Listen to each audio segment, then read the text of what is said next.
Corona virus के बढ़ते खतरे को देखते हुए सोशल डिस्टेंसिंग को बचाव का एक अचूक हथियार बताया जा रहा है। इसका उल्लंघन करना ही होम डिलीवरी पिज्जा कंपनी को भारी पड़ गया। संक्रमण से बचने के लिए लोगों को सावधानी बरतने की जरूरत है। यदि आप ऑनलाइन कंपनी से सामान ऑर्डर कर रहे हैं तो सतर्कता जरूर बरतें। पूरी दुनिया में इस समय कोरोना वायरस 20 लाख से ज़्यादा लोगों को अपना शिकार बना चुका है और 1,38,000 से ज़्यादा लोगों की मौत हो चुकी है। इससे बचने का सबसे सरल और प्रभावी उपाय है कि आप अपने घरों में रहें, सोशल डिस्टेंसिंग का पालन करें, किसी से हाथ ना मिलाएं और अपने घर और शरीर की सफाई का हमेशा ध्यान रखें। लेकिन क्या इन सभी बातों का ख्याल रखने के बावजूद आपको कोरोना वायरस हो सकता है? और क्या इस लॉकडाउन के चलते आप सभी के घर में रहने के बावजूद कोरोना वायरस आपके घर तक आ सकता है? इन सभी सवालों का जवाब है हाँ, पर इसमें भी आपको डरने की कोई ज़रूरत नहीं है। पिज़्ज़ा की होम डिलीवरी की वजह से दिल्ली के 72 परिवारों को क्वारंटाइन कर दिया गया। यानी अब इन सैकड़ों लोगों में सिर्फ इसलिए संक्रमण की आशंका है क्योंकि जिस व्यक्ति ने इन घरों में पिज़्ज़ा की होम डिलीवरी की थी उसमें कोरोना के संक्रमण की पुष्टि हो गई है। ये व्यक्ति पिछले कई दिनों से बीमार था, लेकिन इसके बावजूद ये घर घर जाकर खाना डिलीवर करता रहा।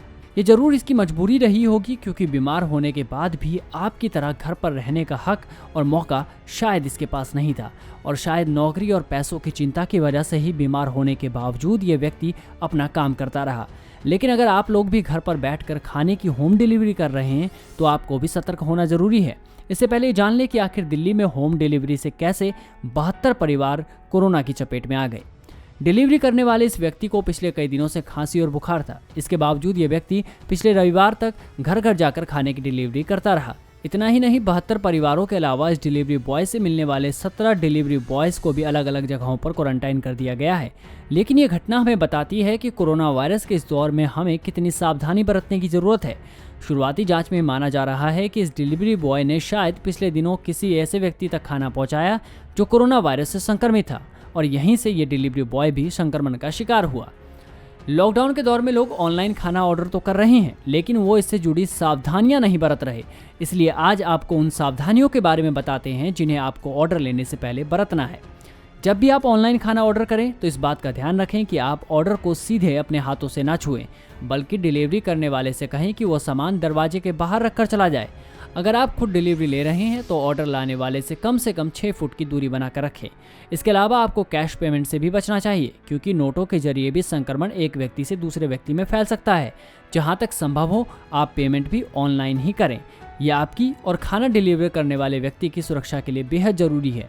इसके अलावा जब आप खाना घर के अंदर लाएं तो इसे एक ही व्यक्ति हाथ लगाए। पैकिंग से बाहर निकालने के बाद खाने को घर के बर्तनों में पलट दें और फिर सबसे पहले कम से कम 20 सेकंड तक साबुन से अपने हाथ धोएं, और ध्यान रखें कि इस दौरान आप अपने नाक, मुंह या आंख को ना छुएं। इन्हीं कुछ खास बातों को ध्यान में रखकर आप खाना या अन्य सामान ऑर्डर कर सकते हैं। लेकिन ध्यान रहे कि किसी भी ऑर्डर को करने से पहले अपने अपने घरों के बाहर एक नोट बनाकर लगा दें, जिसमें नॉक करने के तुरंत बाद कम से कम 3 फीट की दूरी बनाने के लिए लिखा हो, और ऐसे में डिलीवरी करने से डरे नहीं। नमन शर्मा के साथ दीपक कुमार की रिपोर्ट, पंजाब केसरी, दिल्ली। यदि आप ये वीडियो फेसबुक पर देख रहे हैं तो कृपया पेज को लाइक कीजिए। यदि आप ये वीडियो यूट्यूब पर देख रहे हैं तो कृपया चैनल को सब्सक्राइब करें और बेल आइकन को दबाना ना भूलें ताकि कोई भी नोटिफिकेशन मिस ना हो।